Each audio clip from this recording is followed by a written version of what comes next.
Welcome back, everyone, to another episode of Kingdom of Dreams podcast, The Making of Stories. I'm your host, Joel Admir. Today, my guest is Glen Keenan, who's a cinematographer, aka director of photography, on a recent film that came out called Star Trek Section 31. Believe it or not, I had never heard of this film. It just came across on my feed. And being a Star Trek fan, I figured, give it a shot. So I saw the film, which you will find out in the conversation with Glenn. I didn't like at all. Having said that, one of the things that I really loved about it was the cinematography. And you'll find out why in my conversation with Glenn.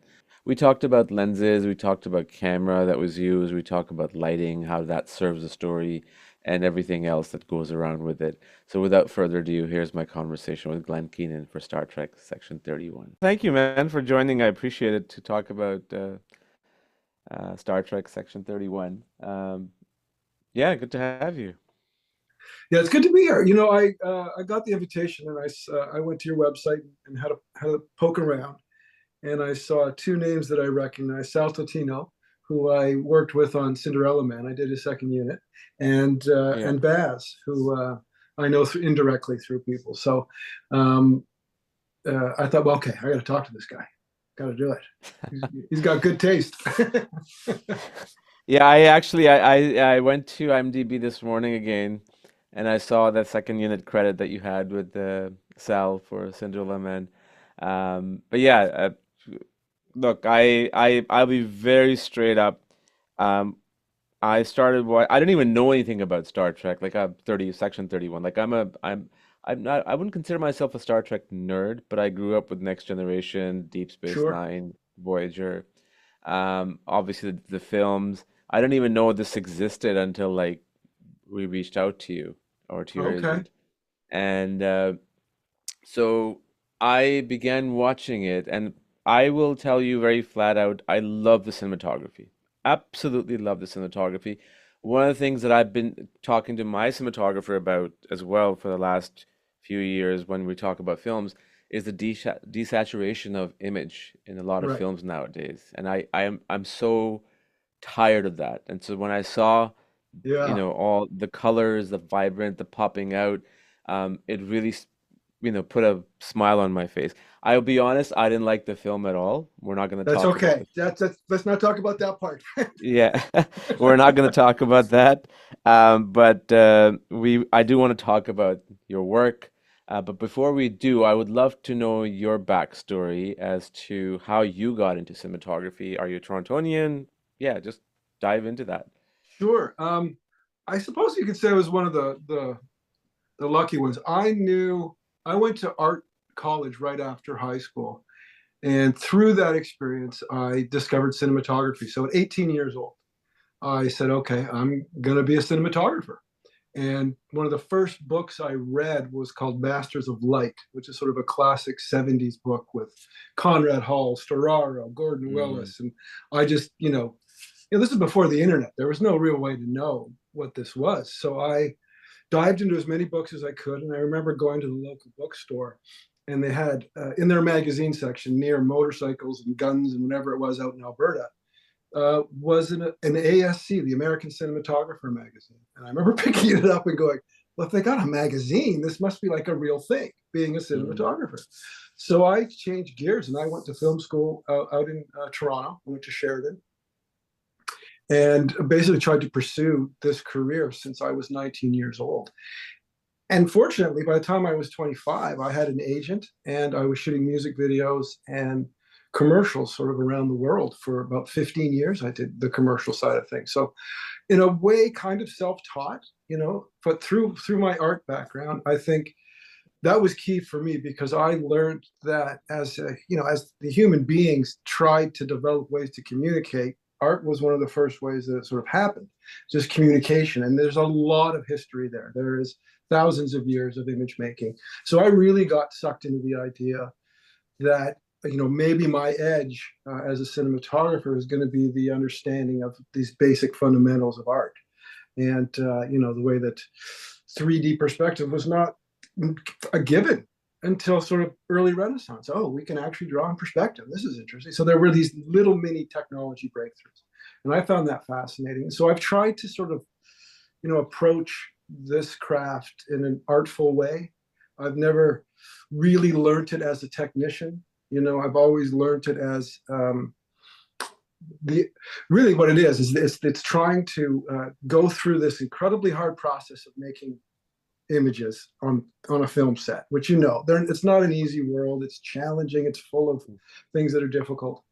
A lot of things against you. But when you sit down and get to watch your work, or watch anybody whose work of very high caliber, there's a joy there. You don't know. You kind of forget about all that hardship to get there. So I've always tried to keep that in mind as my career, proceeded, to keep an artful eye on the job, and always want to watch the work the way that you're proud of it, and you're not always going, darn it, this didn't work out, which you do, as you know, with 100%. You never are fully satisfied.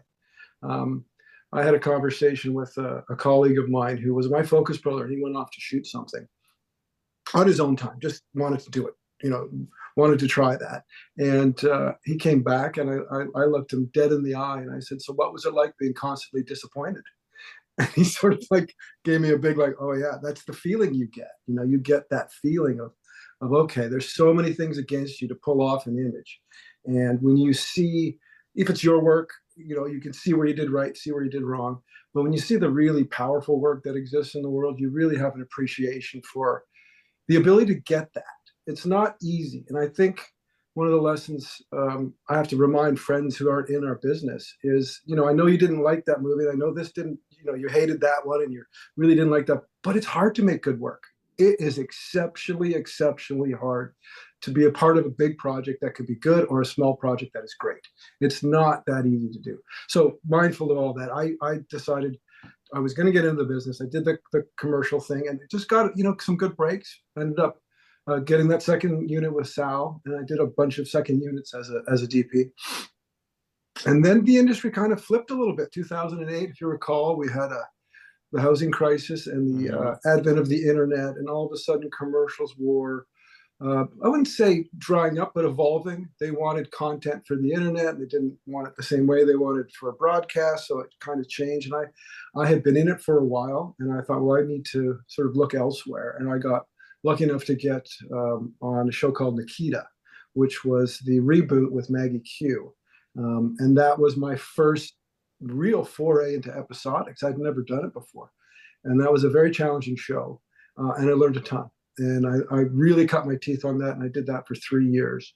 And then just kind of springballs from there. Did Sleepy Hollow, did some other shows, did Lucifer, and then ended up on the road a lot and kind of got tired of that, just traveling all the time. Because as you know, in the Toronto market is wonderful as it is now. It wasn't always the case. You really had to travel with the work and with who your collaborators were. The group, the directors and producers who've kind of you've been in battle with, for lack of a better word, in the episodic world. I never really thought I would get into it, Joe. I'd have to admit, you seem like you're probably my age. That it was, television isn't where you wanted to go. You wanted to go to movies. Everybody wanted to go to movies. And then all of a sudden there was this advent of really high caliber television shows. Game of Thrones was right around the corner. You had a lot of these HBO things, and it became more approachable creatively. You weren't just there to capture close-ups. You were now wanting to make it look like a movie a little bit. Everybody wanted that cinematic quality. And thankfully that was something I could pull off. I was always much more interested in sort of the filmic cinematic side than sort of the documentary cinema verte side. That really wasn't where my brain was. So I found that home to be actually quite rewarding, doing shows like Lucifer. It was a joy to make the images. They were a joy to watch. And through all that, I ended up hooking up with Alex Kurtzman on some of the projects that he was doing. And I ended up getting on the Discovery, which I landed about the 5th episode in.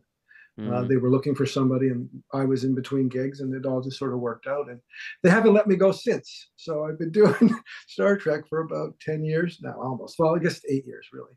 A few little things in between here and there, but it's been dramatically living in space for a long time visually. So that gets you caught up, though. That's kind of the story. That's amazing, man. Which year were you in Sheridan? I was there in 1990 to 92. Okay, so I went to Ryerson, Yeah, 96, not for film. Um, so I'm just trying to figure at that time Sheridan, they only had the Oakville campus, right? Is that's that right. correct? Yeah, Yeah, yeah. yeah, They had a media arts program, and I looked at a bunch of different schools. The U.S. Ryerson was there, all those kind of schools. And the thing that Sheridan had that not many had, because I knew I wanted to be a cinematographer. I wasn't looking to explore yeah. my film language and I knew I very much focused on the idea of cinematography. And Sheridan, you got a Bolex in your first 4 weeks. A lot of these other schools, it took years to get a camera in your hands. And I was like, no, no, no, I need the camera. This isn't Yeah. going to work if I don't get to shoot stuff. So it became to me, it was my first rental house was Sheridan. And I just shot a bunch of small projects, some experimental films, some music videos, and walked away with about three things on my reel. And then basically just took them around town. And, you know, we'll go back. One of the good things about art school is you learned, the artistic, tried and true critique. You put your work up on the wall, and everybody talks about it. And you get positives, you get negatives, and you learn from that feedback because you get stuck in your own head. Yeah, it's great, it's the best thing ever. Like, wait a minute, no, they didn't. This guy has lots of things to say about it. So I was really into that process. So I would just take it to 5 or 6 producers every 6 months and say, "What do you think? What do you think?" And got great feedback. Too not commercial enough. It's a bit weird. A lot of these kind of things. But finally, I ended up taking it. Over a couple of years of just shooting stuff on my own. Um, Someone finally said, "Yeah, you got to come do this project with us," and that kind of kicked it off. So again, art school was a key factor in sort of learning how to build your creativity and learning from having a constructive way to learn how to get better. You know, Yeah. Yeah, no, Sheridan actually, I remember at the time, like Sheridan was a big deal, even especially for animation. it was huge for Uh, animation. right? Yeah. Like a lot of animators at Disney, DreamWorks went from Yep. Ryerson. There was even a short film that was nominated. I don't know what year was this. I'm guessing 15 to 20 years ago. Yeah. Best animated short. That was from Sheridan students. I forget the name. But yeah, no, Sheridan definitely, I think, was ahead of its time. I know Ryerson, I went to school for IT and I went back for a film certificate, which I never finished. And I remember using the Bolex. My Yeah. first short film was underexposed. My second was overexposed. But but that's how you learn, right? That's That right. that's how you learn. But that's really great, man. It's a fascinating journey, right? When you hear people talk about where they you sometimes you forget, like I'm sure you do too, like in the times and space that you're in right now, you sometimes forget about how long have you taken to be where you are today. And when you think about it for a second, it just humbles you completely. Very much. Yes. Very. And you're the same time you're kind of blown away by the fact you've actually, I've been doing this for 30, 35 years almost, right? Yeah, So since my early 20s. Um, I was happy if I could get 10 years out of the industry. I was like, okay, if I get 10 years, this would be great. And I've been, it's turned into something. But at the same time, there are obviously things you wanted to, one would like to achieve that is still out of your reach. You just, oh, I 100%. wish I could have got that gig, or I wish that project had come my way, or I wish I'd done better with this project, or vice versa. So it's an interesting career without a doubt. And I will say, it doesn't say in the brochure that you're gonna have 14-hour days, 16-hour days, 20-hour days back in the when I was starting out. um, it's a difficult mental exercise as well as a physical exercise. um, and at my age, it's sort of I'm at that point where I'm going, boy, I'm about to start Strange New Worlds season 4. We go to camera next week. So I'm excited, but I also know how exhausting it can be. It's I, I don't know how many more years I want to be on a film set. I'll say that. I hear you, man. I hear you. Are you shooting that in Toronto or Yeah, in LA? In it's in Toronto. Toronto. Yeah, yeah, That's amazing. No, and one thing you talked about, that making a film is hard, right? And yeah.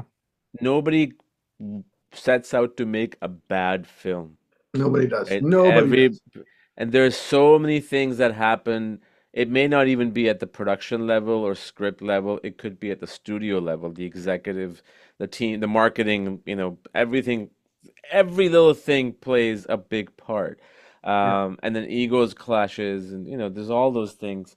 But yeah, in terms of your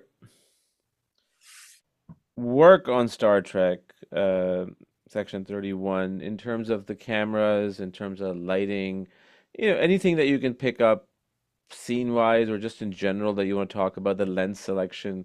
What was that workflow like to be able to pull off the scenes that you were able to pull off in Well, the film? this actually was a long process. It was a 6-year-old concept that got rescheduled and derailed a number of times due to just COVID was there, actor strikes were there. I mean, we forget that the last since 2020 there hasn't really been a year without some kind of major upheaval in the film business. And I knew Tunde, the director, very well from my Discovery Right. collaboration with him. And he's a very strong, very technical, very hardworking director. Big heart, lovely man. But he knew what kind of film he wanted to do. He did. And we had an early battle between what we think this movie could be. I've always thought that it is best to follow a director you trust and instead of trying to get in their head and second guess them. So we had our battles early on, but once we said, okay, this is what we're doing, everything kind of falls in place. What kind of lenses you would like, how dynamic do we need to be? What kind of tools do we need to pull this off? If you get inside a director's head too much and you start making them not understand the movie they want to make, then they start relying on you to make the movie for them. Yeah. And when you have, in my opinion, anyways, in a film of this size, that could be a disaster because there's so many moving parts and there's so many things going on that if the director needs to sort of really be in charge, to make these things happen. I always wonder if someone like who works with Villeneuve, Greg Fraser or something. What is that like for them? Like how does that dynamic work?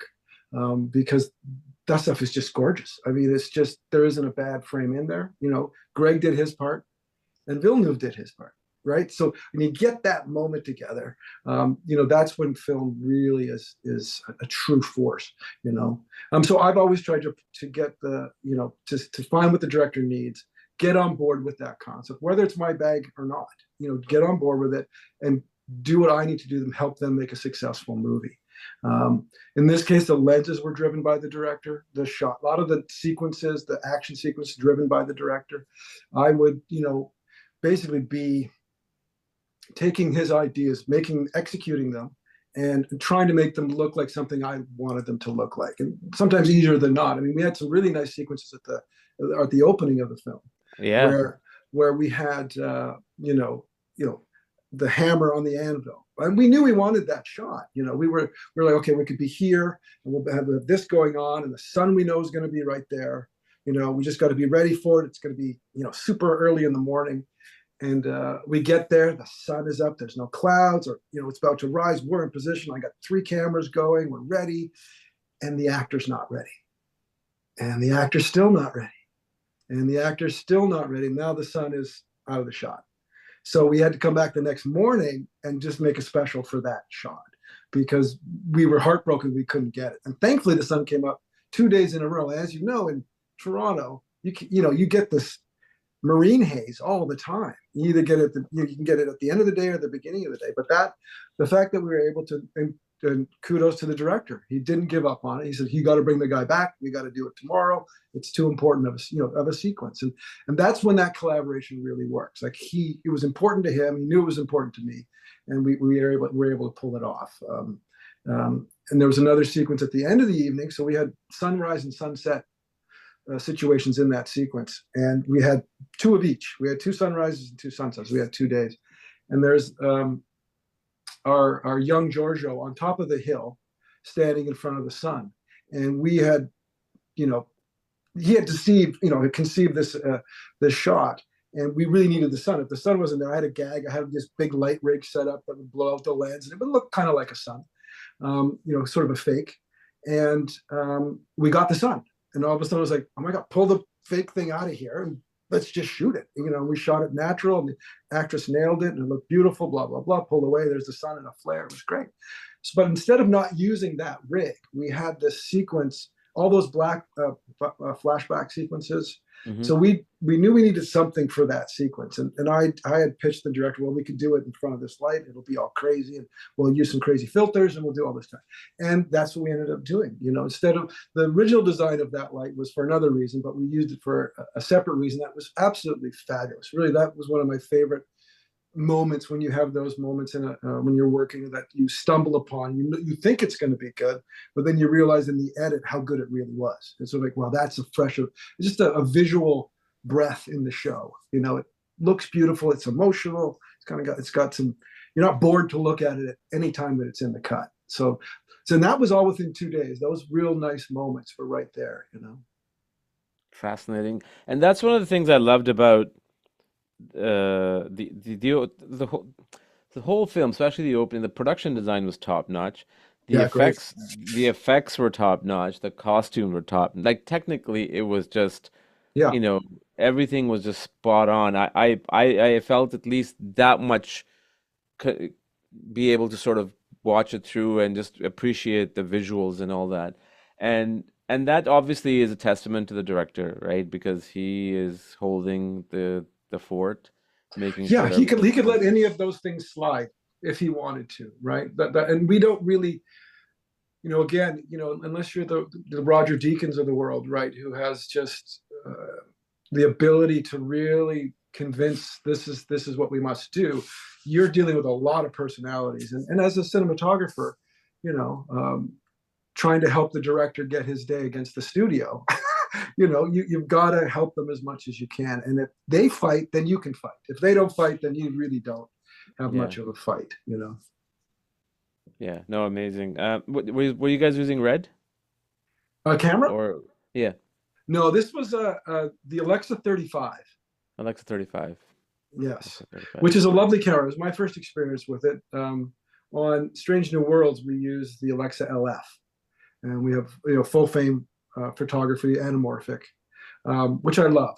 There's just a way that combination of full frame negative and full frame anamorphic just sort of has this volume as how it captures space. It's just different. It's much more attuned to what I think the eye kind of sees. There's just something about how things spread out in our periphery, and that sort of has that same thing. But the Alexa 35 and we went spherical, but it's still a big negative, so don't get me wrong. And we did a lot of lens tuning with Panavision. This was a pet thing for Tunde, the director. He was really a big fan of it. My first experience with it. I'm a bit more on the purist side of things. I'm sort of the school that doesn't really matter what tool you're given. You should be able to tell a story with it. Yeah, You should find the strength of that story and be able to tell it a certain way. I've I wouldn't say I don't see the value in being ultimately customizable with your lenses, but you really must know what it is you're trying to get. If we're just experimenting, it sort of gets it's a long path, right? To yeah, find it's a long path. So we played around with those. We had a lot of lenses, Joe. We had anamorphics, sphericals, primes, zooms, telephotos. There was a lens for every gag. We had different irises in the back to change the bokeh, which Panavision created, which was a super cool concept that Tunde came up with. So in certain sequences, you'll see a square bokeh. In other sequences, you'll see a round one. In some, you'll see a diamond eye. Now, will anybody notice this? Who knows? no, It's one of those. I remember I did a sequence on Strange New Worlds where it was a sub episode, and I designed this incredibly elaborate building of the red alert. So the red alert sort of slowly built as the story got more intense, really riffing on Crimson Tide, good old Tony Scott stuff. And the lenses got closer and closer and closer. I think probably psychologically somebody would notice that. Even when I watched, I didn't notice the red. And I was going, okay, I spent a lot of time on that. So, I got to pay attention to what really the audience will register. I think that's something to be aware of. Doing things just to do it for yourself sometimes are not always communicated to an audience. That's true. That is so true. And I wanted to ask you because we talked about Prime and Zoom. So there was a time in my life, when I say my life, it was not too long ago. I would say about 2008 to 2016 when um, before I directed my first feature documentary, I was doing events Yeah, and camera operator, I Blackmagic, Sony, Canon, all that fun stuff. yeah, And there was a time when I was using zoom lenses, right? So 24 to 70 or 70 to 200. And then I went on Prime because Prime were sharper. For me, that was my reason for going on Prime. But what I right. realized was Prime makes you, at least for me, I'm not speaking for anybody else, Prime made me more creative as opposed to being sitting there lazy, zooming in and zooming out. 100%. Yeah, I've banned primes since Discovery, basically. I'm sorry, banned telephotos Zoom, and yeah, zooms, and I think the language gets lazy if you don't. If you're forced to move the camera and find the shot, you're going to make it good because you just had to do all this work it to worked, get it yeah, there. yeah. And when I was first starting out, the first boy, a handful of shows. It was sort of the CSI sort of era where you would set up some dolly tracks and put on a big zoom and you would just sort of find, you do a pass at certain lengths and, we got all this footage, great, but it's all kind of the same footage, just different sizes of the same footage. The Prime makes you storytell in a very, you know, committed way, right? When the director knows they can't just lay this track and just zoom in when they've got their first take, we have to move the track to get in or change a lens or whatever we're going to do, right? Um, it just adds to the storytelling and it also adds to the consistency of the piece you're making. You now have, when I put together Strange New Worlds, I picked a set of 7 lenses, for 3 cameras, of course, but 7 lenses. Hmm. And I really forced the team not to take anything else. Do not use any other lenses. This is enough to tell this story. If we use these lenses creatively, we're going to tell the story. They'll all be our versions, but we'll have the same tool. So there'll be continuity between directors and continuity between cinematographers that were working on it. And I find that your solutions to problems become more creative when you have a limited toolbox. You know, 100%. yeah, and I think it's not any easier to have 70 lenses, to tell the story. In fact, you probably won't even use 80, 60 of them. You'll find the ones you like, and you just keep going back to them. And then you Yeah. realize the story you're telling now makes sense because the visual style is part of your decision making, opposed to just zooming in, zooming out. I will say that we did have some zooms in section 3. We had to see, conceived of sort of a Ocean's 11 vibe to some of these scenes, and we Hmm. thought, let's bring back the zoom. I hadn't done the zoom in 8-10 years, so we brought it in, and not much of it really made it into the final cut. Yeah. I don't think. A lot of that was due to the fact that we had to squish this huge story down to 90 minutes or 95 minutes from what was once a 10 episode season. So it's a very, very challenging undertaking. Was it supposed to be a 10 episode season? Is that what you're saying? 6 years ago, it was going to be a series with Michelle Yeoh. Yeah, and then a lot of different things happened, and COVID happened, and Michelle blew up, and Wow. they couldn't. Yeah, so the concept was really amazing. The first script I read I was like, this is freaking brilliant. We don't have time or money to do it, but it's absolutely brilliant. And that was nowhere near what we ended up what they ended up trying to do with 90 minutes of a story, right? So it's pretty breakneck to get all that story in. So a lot of the Yeah. ideas that Tunde had were trying to get a lot of story in it, and how do we separate? We had so many different times to deal with. We had present time, made up Yeah. time, there's all these sort of things going on. We had lens choices for all of them. I had a color palette for everything. And it is interesting. We had a conscious decision to do the most aggressive color we could do. We just said, okay, let's just be aggressive. I have no problem with it. I'm a bit of a, I was like you, I got a little tired of the desatch world. We all kind of fell into it for a while. I think it's equally, I guess I'll say this. cinematography, like anything, is a trend. There's trends. You can see trend lines all the time. We all kind of use the same filter. Somebody does a cool thing with a filter. Oh, what was that filter? What was that lens? What prime did you use? Oh, okay. And then all of a sudden, everybody's using those primes. And which body did you use? Oh, I used this. Okay, we're all using this. So you start to all follow and repeat and stuff.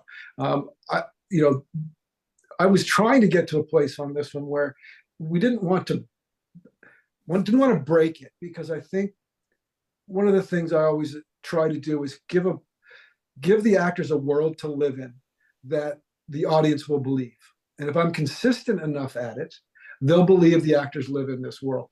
And I've always tried to maintain that. Whether it's, like I said, whether it's my cup of tea, whether this is my favorite, if I can convince the actors and myself we're in this world, then you can do what you need to do. The audience should come along and not question, why is that so green, or why is that skin tone True. magenta. I've just never been bothered by that. There's some that don't find that appealing, but I think if you can, be convincing and consistent in your work, even if your work is, as long as you're consistent, I think the audience will buy it. I think no matter Yeah. what. Yeah. I think a prime example of that, which in the mid 90s the Matrix started the green tint, Yeah. right? But I saw the most recent Matrix film, which I didn't like, but I don't Yeah. remember if the colors were green tinted or not. Um, Because we've seen so much of it since, yeah, right? right. So it just went away. Yeah. Uh, but but in terms of Star Trek, have you seen Generations or Deep Space Nine or Voyager or Oh, the when I original? was, TNG was uh, on when I was in college. I Yeah. grew up in the prairies, and so I had two channels, and Star Trek was on every day after school. So I watched that every day that it was on, and then I was a big fan of TNG. I watched Voyager, and that's kind of, I think, when I fell out of it. I think I'd watched a bit of Enterprise, and I remember talking to my wife. It had been a while, and we were both going, geez, there hasn't been a new Star Trek in a while. Geez, like there's been like 15 years or something. And then Yeah. I heard through some people I work with that Alex Gerson was thinking of doing a Star Trek. So, then the movies came out, actually. The movies were fantastic, but there hadn't Yeah. been Yeah. a TV show for a while. So, yeah. So That's I am a interesting. fan. I am a fan of the franchise. I know that there is a massive fan base that is um, dedicated to the franchise. Have Yeah. you seen the Trekkies documentary? Oh yeah, I did see it. Yeah, Yeah. yeah, yeah, Yeah. yeah. That pretty much is the ode to Star Trek, the amount of effort and time they put into it. Yeah. Yeah. Their entire life, right, revolves around it, which is awesome. I mean, it's great. It's Yeah. fantastic. Yeah. Um, just to kind of wrap things up, with what now you're working on, you said just another season for Discovery, right? No, Next Strange New Worlds. Strange New World, sorry. Besides the Star Trek world that when you're part of that, obviously keeps you busy, do you from time to time get scripts that you don't end up doing because you don't have time, or is that something, or you want to get out of the Star Trek world eventually and do something different, or you don't know yet? Yeah, it's an interesting question. I'm sort of at that point in my career whether as I said, it's a difficult business. It's a physical business. Doing long days and battling to get the images. It can be exhausting. It can be an exhausting business. So I think if anything, it's probably turn a full 180 degrees away from you know big franchises and do something small, independent, with a box of lenses and minimal lights, and just try to make images that are emotional and appealing with a director that you trust. Now, putting that all together is not that easy. It's not like there are a ton of those projects out there. And because I've been locked into this sort of big TV world, it's not like I'm on anybody's radar for that kind of stuff. So we'll see what happens. You never know. But this it's been a wild ride. It's been a long journey through space, and there's still lots to do. But I'm looking forward to this year. As I said, I've never had a season that didn't have some type of upheaval. We had COVID for the first 2 years of Strange New World. Last year, I got pulled off to go do Section 31, and then this is the first time it's like, okay, let's have a season where nothing dramatic happens to anything, so we can just kind of concentrate on the work. That hasn't really happened with Stranger World, which I think is a fabulous show, and I enjoy shooting that. And I look forward to another season of that. And then, if I do get back on a film set after this one, it'll probably have to be for all the right reasons, and not just to work. I think I'm at that point that I'm not, oh, I must do this, I must do that. I'm very content. I've shot a lot of images. Been doing it for 30 years. It's If somebody brought me some fabulous project, yeah, of course, who wouldn't consider it? I would. But I'm just taking it job by job right now. Just I'll finish this one. I'll have a little break and see what's available. And if nothing shows up, fine. Yeah. No, I mean, that's the right way of looking at it, because you have to go with your instincts, and Yeah, right. And I know from my experiences, like it's hard. From what I have learned so far in my career, is that hard to raise capital than to make a film. At least for me so far. That might change, right. but getting people on board and believing in you is the toughest part, and everything else. And then obviously selling is also another tough part. Yeah, Th yeah. those two to me are the toughest part in the business. It's an interesting time because of all these, this mixed blessing of having so many places to take content. But at the Yeah. same time, so many people are making content with people I went and got my hair cut the other day, and so when they asked me, so what do you do? I said, oh, I'm a cinematographer. And he goes, oh yeah, my sister's a cinematographer. She shoots for on these, on YouTube. And I'm like, okay, wait, no, okay, I'm a director of photography. It's like I got a crew. I got to deal with. So the role of the cinematographer has changed. It's broadened out to a lot of different avenues and a lot of access. So the job itself is much different than when I started. I started on film, uh, Yeah, yeah. playing with Bolexes, going down that whole path, and then digital took over, which I loved. I actually don't have any resentment for that. I think it was a very interesting turn. It opened up a lot of interesting image making, but at the same time, kind of marginalized a little bit. It was allowed to. Um, it was liberating because you can now see it. You didn't have to commit to it and go to a lab and get it back and go, did it work? It was like instantly, okay, this is what we want. And by having that happen, of course, everyone has an input. So now you're now defending what you're doing all the time on the spot. Oh, is it going to be this? Is it going to be that? Is it that dark? Is it that bright? The faith-based thing kind of went Yeah. away. But I think what the positive of that, as Yeah, much as agree with you 100%, I think the positive of that, at least for me, I don't know if that's come with experience and age. I used to be very much about this lens or that camera or that drone or this, that. But because of obviously working for a while, but also with advent of technology and everybody, now how do you distinguish yourself? yeah, You gotta be an amazing storyteller, and that's it. yeah. And there's not that many great storytellers out there. Yeah, yeah, that's very true. I mean, I think that's when I work with my crew, I was like, my operators and everyone, you try to get them engaged on their part of the storytelling, like the dolly grip who pushes the dolly. You need them to be a storyteller. Like they have to approach it Right. like a storyteller. The focus puller can help tell the story with where they put the focus. So it really is about the storytelling. You're 100% correct, and I think that it does not that it gets lost, but you really sometimes have to dig for it. Like, what is the story we're telling? Like, you can't just because it's a left to right dolly. Okay, what there is a story going on here. There's a reason this character is walking. They're trying to, hope anyways. They're trying to get somewhere. So you have to sort of find your little narratives to help tell those stories. And some people are very, very good at it, and then some people will never see it. I think I've realized that having been in it as long as I have, is there are natural storytellers, and there are others who, have learned it or are technical about it. And you don't really know until you see them do their work where they lie on that side of things. But this, to me, cinematography is storytelling. I mean, it's a It visual is. storytelling, and maybe that still will be required and separated as the years go forward. I mean, I'd tell myself with AI coming that as long as there's actors, they're going to need cinematographers. They're going to need someone to photograph it. Well, we're shooting on the wall a lot.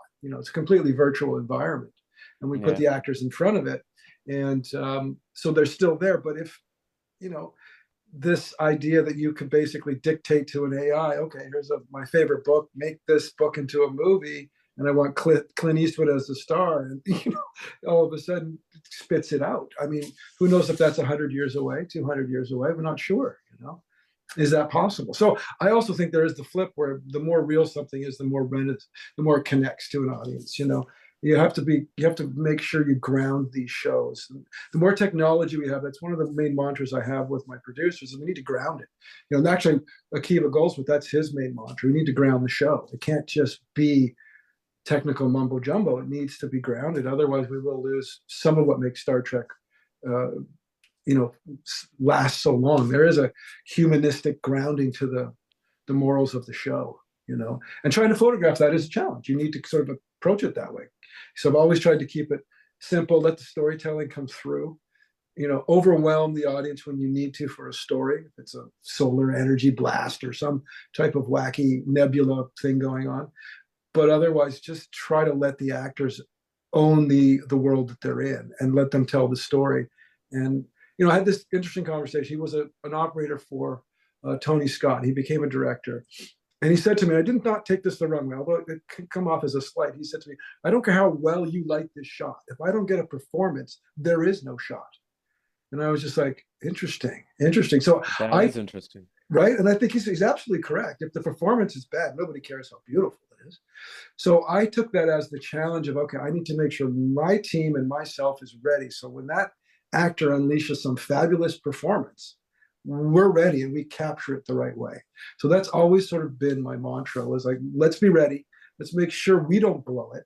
And if the actor needs 3 takes, fine. But if we miss that take, that's really not good, because then, I mean, actors, it's not an easy job either. The real good ones, they put a lot of effort into it, and it's not, and they're working long hours. So you want to make sure you give them the benefit of being ready for them and making a good image. So when that performance lands, you've put the best image you can put around it. Yeah. No, that's a great piece of advice that you got, and I'm going to remember that too. Because I mean, for one reason, what you said, the other reason is you could be lighting up the set really beautifully, but how is that affecting the eyes of the actor? Is that distracting him or her and to get out of their performance and go in a completely different direction? So, yeah, no, amazing, man. This has been super cool. I really appreciate it, and the fact that you're local. If you ever want, would love to grab a coffee or something with Yeah, you. yeah, let's do that. I mean, I'd love talking about cinematography. Not everybody wants to about filmmaking. Yeah, yeah. That's you're one of the rare channels that has cinematographers on it, so it's nice to see. Awesome, man.